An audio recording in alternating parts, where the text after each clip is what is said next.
The events took place in 2005.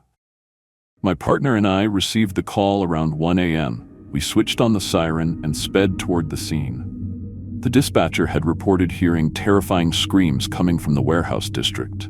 Our small town was usually quiet. Incidents like these were rare, but we knew better than to let our guard down. 3 minutes later, we pulled up to the warehouse gates. The dim streetlights cast pale reflections on the wet pavement, the air thick with moisture from the recent rain. I silenced the siren, and for a moment the silence felt deafening. "What do you think?" my partner asked, squinting toward the dark building. "Probably just kids messing around," I started, but then we heard a dull thud from inside the warehouse. Something heavy. We exchanged glances. "Time to check it out," I said, pulling out my flashlight and moving toward the entrance. The warehouse gates were wide open. Clearly, it wasn't well guarded. I called out loudly, "Is anyone here?" Silence. Only the echo of my voice lingered before fading into the dark. We moved cautiously deeper inside, sweeping our flashlights over the concrete floor. That's when I noticed it. Dark red stains smeared across the ground. Blood. "Definitely not kids messing around," I muttered, reaching for my radio. "Dispatch, we have blood on site. Send backup immediately." "Copy that. Backup en route. Stay alert." While waiting for reinforcements, we followed the blood trail. It led us to a massive steel container near the back wall. The smell hit me first. Coppery, thick, nauseating. "Ready?" I whispered, glancing at my partner. Bill nodded silently, his flashlight trembling slightly in his grip. I carefully pulled the container door open. What we saw inside was beyond words. 2 teenage bodies lay in a pool of blood, brutally mutilated. The first boy looked as if he had been mauled by a massive animal, deep gashes torn clean through flesh, exposing bone. The second was even worse, torn apart with entire sections of his body missing. "Jesus," Bill whispered, staggering back, clutching his stomach. He was close to losing it. I had seen forensic reports before, but this was different. And one thought echoed in my mind. Who or what could have done this? We were just minutes, no, seconds, from backup arriving. As we stepped out of the container, a deep, guttural growl echoed through the warehouse. The sound cut through the tense silence like a knife. "What the hell was that?" Bill whispered, his voice trembling as he waved his flashlight frantically, trying to pierce the darkness. I pressed my back against the container, heart pounding, and drew my pistol. The silence was overwhelming, broken only by our ragged breaths and the faint creak of metal. Suddenly, thud. Something massive had jumped onto the container above us. "Up there!" Bill shouted, his flashlight beam jerking upward, and there it was. A massive fur-covered head loomed over the edge of the container. Its bright red eyes burned like embers, fixed on Bill with a predatory glare.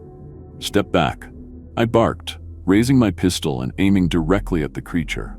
The beast let out a guttural snarl before leaping from the container with unnatural speed, disappearing into the shadows.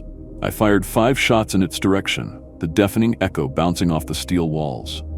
I was certain I hit it, at least twice, but the thing kept moving. "After it," I ordered, adrenaline surging through me. We chased after the creature, but its speed was unimaginable. Within seconds, it had vanished into the maze of shelves and metal structures. Backup arrived quickly, their tense expressions and rushed movements showing they had definitely heard the gunfire. Bill and I guided them to the container and recounted everything we had seen. The atmosphere around the warehouse was grim. Every creak, every echo felt amplified, as if the creature could reappear at any moment. Soon, almost the entire city's police department was on the scene. We spent the rest of the night filling out reports, exhausted and overwhelmed. Both of us knew there would be more questions than answers. No one would believe in monsters, but the evidence was undeniable: blood, bodies, and our first-hand account. By morning, drained and desperate for rest, we hoped they would let us go home. Instead, the lieutenant summoned us to his office. "Are you kidding me?" he barked, slamming our reports onto his desk. "How the hell am I supposed to file these? What do I tell the press? That the city's finest can't handle some monster?" His frustration was obvious. It wasn't fear, it was about his reputation. I clenched my jaw, barely holding back my irritation. "Lieutenant," I said, voice heavy with exhaustion, "we reported exactly what happened. Like it or not, that's the truth. How you spin it for the public? That's your problem now. I wasn't normally the type to talk back, but after the horror we had just experienced, I couldn't hold back. The lieutenant, realizing there was no better option, reluctantly gave us both a few days off. After getting some much-needed sleep, I decided to meet up with Bill to go over everything that had happened that night. He didn't come alone. John was with him, having just finished his shift, and he had some updates on the case. I spoke with a lot of people today, John began. Turns out, those screams, people have been hearing them for weeks, and get this, over the past month, around 10 homeless people have gone missing. All of it somehow ties back to that warehouse. Bill and I exchanged a tense glance. "What the hell are we dealing with here?" John asked, his eyes locked onto mine. I hesitated for a moment before answering. "I don't know, but it's definitely not human. The bigger issue?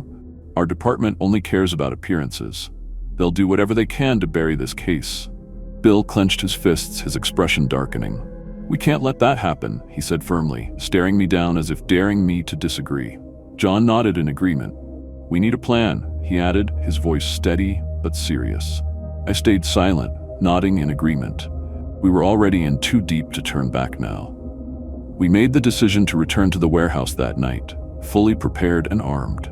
Our goal was to find out exactly where this creature was hiding. At 11 p.m., Bill and I picked up John from his place. The road to the warehouse was dark, the flickering streetlights casting long, eerie shadows across the asphalt. After a few minutes of silence, John finally spoke up. "After we met last time, I stopped by my grandfather's house to drop off some medicine. He told me something strange." "What do you mean?" I asked, keeping my eyes on the dimly lit road. "He said this has happened before, exactly 50 years ago. Back then, it killed around 40 people over the course of a year." Bill and I exchanged a concerned glance. "What was it?" I asked cautiously. "They called it the Wolfman because of how it looked, but it was much larger than any wolf and could walk on 2 legs like a man." I swallowed hard. "So, how did they stop it back then?" John paused, staring out the window as if hesitant to continue. "They didn't. It just vanished, disappeared as suddenly as it came. Silence fell over us. I wonder what triggers its appearance and why it disappears," Bill muttered, more to himself than to us. None of us had an answer. We continued driving in heavy silence, each lost in our own thoughts. Upon arriving at the scene, we carefully checked our weapons and ammunition. Everything was ready. The silence was deafening, broken only by our breathing and the occasional crunch of gravel beneath our boots. The tension was thick, but there was some comfort in knowing we were now a team of 3. If the creature hadn't attacked when it was just 2 of us, surely we were even safer now. Moving cautiously across the warehouse grounds, we swept every corner, every possible hiding spot. Nothing, no signs of the creature. We decided to wait. An hour passed. Suddenly, the silence was shattered. Heavy, deliberate footsteps echoed through the vast, empty space. We exchanged glances. I signaled for everyone to take cover behind an old shipping container. Peering carefully around the edge, my heart nearly stopped. A massive figure emerged from the shadows. It was there. The creature did resemble a wolf, but it was far more monstrous, towering, hunched, and grotesque. Its powerful arms hung low, massive claws glinting in the faint light. But what made my blood run cold wasn't just its size, it was what it was carrying. In one of its huge clawed hands, the beast clutched a severed human limb. A leg. The head dangled separately from its other hand, lifeless and pale. Bill cursed under his breath, visibly shaken. "What do we do?" he whispered. "Wait," I muttered, gripping my gun tighter and aiming. "Let it get closer." The creature drew dangerously close, its crimson eyes glowing like embers. Blood dripped from its massive claws, staining the floor beneath it. I couldn't wait any longer. Stepping out from behind cover, I aimed directly at its chest and squeezed the trigger. Bang, bang. The shots echoed through the warehouse, and the beast let out a deafening, guttural roar. John and Bill emerged from the shadows, firing in unison. The sound of gunfire filled the air as the creature staggered back, its monstrous form convulsing with each hit. Finally, with one last, ear-splitting howl, the beast collapsed onto the cold concrete floor, a pool of dark blood spreading beneath it. We exchanged breathless glances, weapons still trained on its motionless body. Moving closer, I studied the grotesque figure. The wolf-like face, the massive, clawed hands, now completely still. "I think we got it," I whispered, lowering my weapon slightly. This is insane," Bill muttered, wiping sweat from his brow.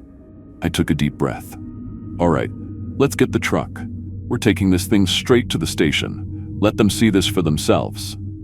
Without wasting another second, we hurried back to the vehicle, adrenaline still pumping through our veins, convinced we had finally ended the nightmare. We got into the car, the engine rumbling to life. "I've got a bad feeling about this," Bill said anxiously, fastening his seatbelt. "What do you mean?" I asked, gripping the wheel tighter. "That scream when it died. It sounded like a call for help." I shot him a quick glance. "You're saying there might be more?" Bill nodded, reloading his shotgun. "Possibly. We need to be ready for anything." We pulled back onto the warehouse grounds, slowly approaching the lifeless body of the creature. Suddenly, thud! Something massive landed on the roof with a heavy crash. The metal groaned under the weight, the windshield spider-webbing with cracks. "Damn it!" I cursed, jerking the wheel to shake it off. But the thing dug its claws in, holding tight despite the violent swerving. "Hold on!" Bill shouted, cocking his shotgun. He aimed upward and fired through the roof. A deafening blast. I slammed the brakes, and with a bone-jarring thud, the creature slid off the roof and crashed onto the hood. It was another wolf-like creature, bigger, meaner. "Oh my God, there's more of them," I whispered, pulse racing. John immediately grabbed the radio. "Dispatch! We need immediate backup. Multiple hostiles. Old warehouse. Send everyone." Bill and I jumped out of the car, unloading our weapons into the creature as it snarled and lunged. Gunshots echoed through the yard, but the beast barely flinched. Bleeding but still moving, it let out a guttural snarl before retreating into the maze of shipping containers. "It's hurt, but not down," Bill shouted, reloading. "Hold position, wait for backup," I ordered, knowing this nightmare was far from over. "It's bigger, much bigger. Must be its parent," John whispered, gripping his shotgun tighter. I moved toward the car to grab more ammo when I heard a horrifying scream. I spun around, just in time to see the creature attack Bill. This thing was even larger than the last. Hulking, massive, its limbs twisted with raw muscle. Terrifying. In one swift motion, the beast grabbed Bill's head and ripped it clean off. "No!" John yelled, firing his shotgun twice into the creature's chest. The shots barely fazed it. "Get in the car, now!" I shouted, fumbling to reload. John dove into the passenger seat and I slammed my foot on the gas. The tires squealed as we sped toward the exit of the warehouse. But the monster was faster. Suddenly, it struck the side of the car with incredible force. The metal groaned, and the passenger door was ripped clean off, as though it were paper. John, bleeding heavily, fired another shot directly into the creature's snarling face. It only seemed to enrage it further. "John, look out!" I shouted as the beast lunged onto the hood. John raised his shotgun to fire again, but the monster grabbed his arm and tore it off. "No!" I screamed, gripping the steering wheel with my knees. I grabbed the shotgun, aimed at the roof, and fired straight upward. The blast knocked the creature off balance. With a pained snarl, it tumbled from the roof and hit the ground hard. I didn't stop. We hit the main road, speeding toward the hospital. "Stay with me, John. I'm getting you help," I shouted, glancing at his pale face as he slipped closer to unconsciousness. Up ahead, flashing red and blue lights. The police were on their way to the warehouse. Grabbing John's radio, I shouted into it. "Officer down. Severe injuries.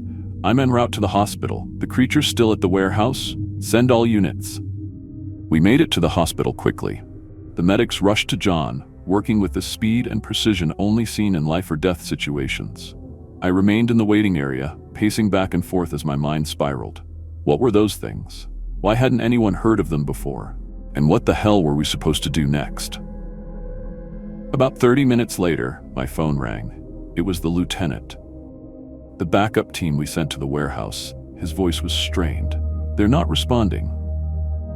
"What?" I felt a chill crawl up my spine. "We're dispatching another unit now, but I need you there too. Join them." I nodded, feeling the weight of the situation pressing down harder. Before leaving, I asked the hospital staff to call me with any updates on John's condition. A patrol car picked me up minutes later. When we arrived back at the warehouse, it was a massacre.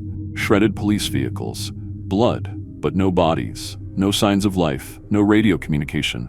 We searched every inch of the warehouse until dawn. Every shadowed corner, every blood-stained floor, nothing.